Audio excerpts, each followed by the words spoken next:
করছো? আমি নালদে কমলি নালদের কই মাছতে বাতা দিচ্ছি। বাতা না খুব সুন্দর লাগে খাতে।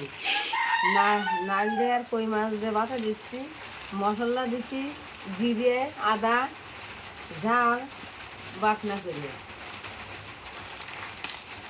সুন্দর লাগে। তাতে মাখিয়ে দিতে হবে বাতার ভিতরে একটা টিফিন বাটিতে করে।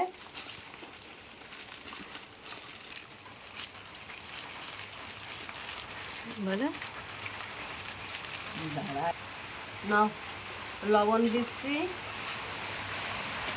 এবার দিচ্ছি